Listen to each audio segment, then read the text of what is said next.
Time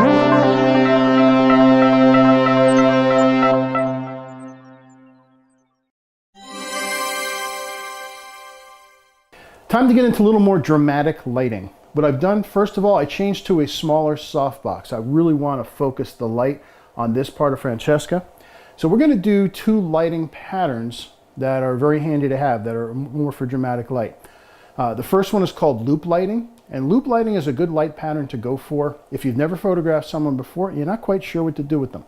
What loop lighting does is you're going to have the light be fairly straight on, and it's going to, but slightly off axis, because what it's going to do is it's going to create a small shadow underneath the nose. That's the loop. That's where the name comes from. As you adjust the light in and out, you'll see the loops start to grow and shrink. Now, when you take it to its logical conclusion, when the loop actually connects with the shadow on the far side of the face, then it becomes known as Rembrandt lighting. If you look at Rembrandt paintings, his portraits, they always had this kind of upside down triangle on the far cheek. That's where Rembrandt lighting comes from. Now, that in itself is great. And again, the most important thing is our main light, which is this softbox.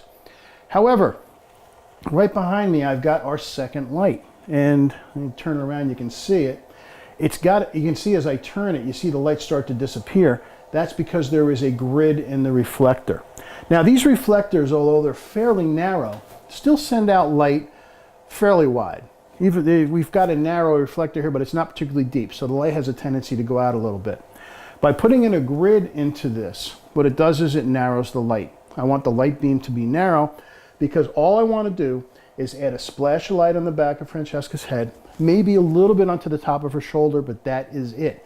I want this because the background is going to be going fairly dark, and I need separation between the far side of her head and the background, or she'll just disappear. Now also, this lighting is very dramatic lighting, and the far side is going to go very dark.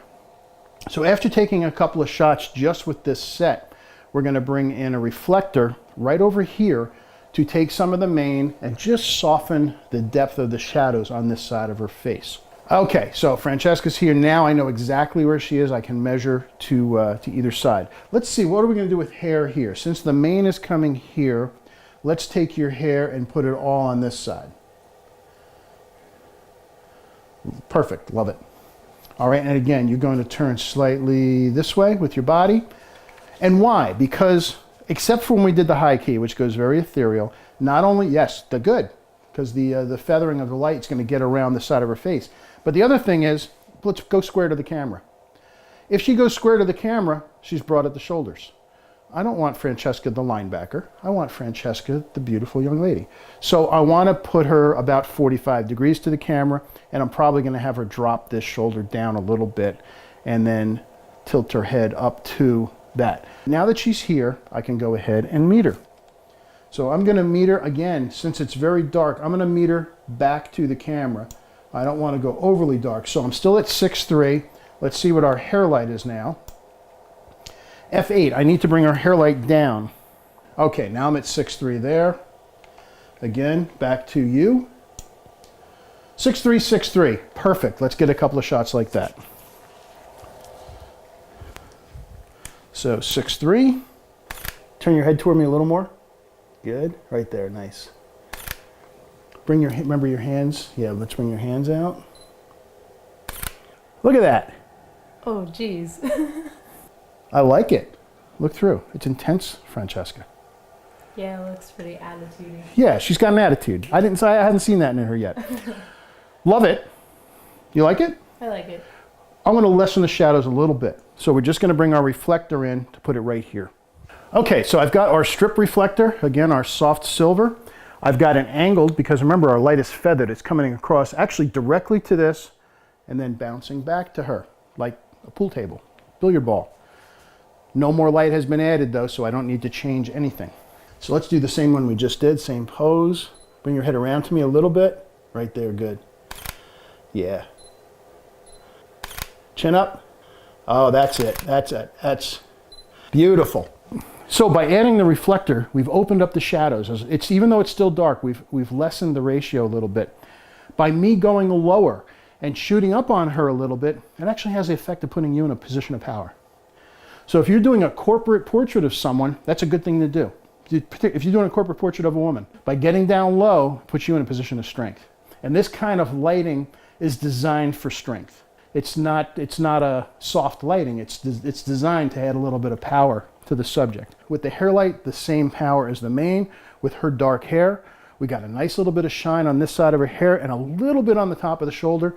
It creates a beautiful separation from the background. Lovely. This is kind of an experimental lighting setup. Wasn't sure what to do with it. I have no idea what to call it.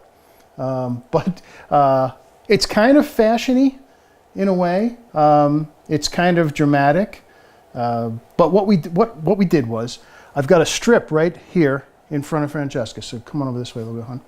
So the strip is lighting primarily this side of her, but it doesn't have a grid on it anymore, so it's pretty well lighting the front of her.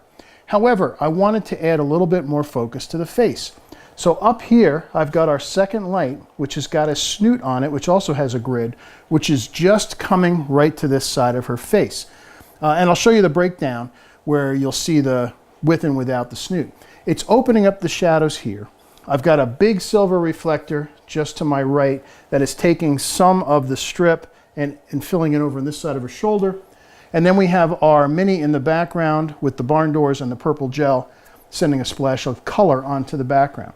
So it's kind of an interesting look. Sorry, don't have a name for it, but that's part of lighting, is to break the rules and experiment. And just when you see something, give it a shot.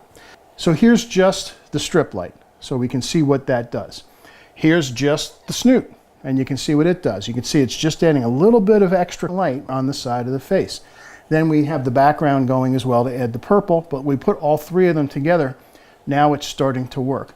Posing has a lot to do with it as well. You have to have the right pose and the right mood to match the lighting. We had to experiment with it a little bit, but when we were done, we got some cool stuff. Yeah, it started working out really cool. So don't know what to call this lighting. You guys come up with a name for it. I don't know. But again, it's a small strip. It's a snoot illuminating the other side of the face. Our barn doors with a gel on the background for color, and then a big reflector just to soften up the deep shadows. Go ahead, you guys name it. I don't have one for it. So, but again, that's the point. With 3 lights, you can start to experiment. You have enough lights, you can use one and maybe the way you didn't really think you're going to try. I could have done this with just the background and the strip and the reflector. But by adding the snoot, it allowed me to put a little extra light on Francesca's face, open up some of the shadows on this side, and it creates kind of an interesting look. So go with it. It's always fun with lighting. Learn the basics, learn how to measure, and then once you learn the rules, there are no rules. Have fun with it. You had fun? I did have fun. Okay, we'll see you guys again soon.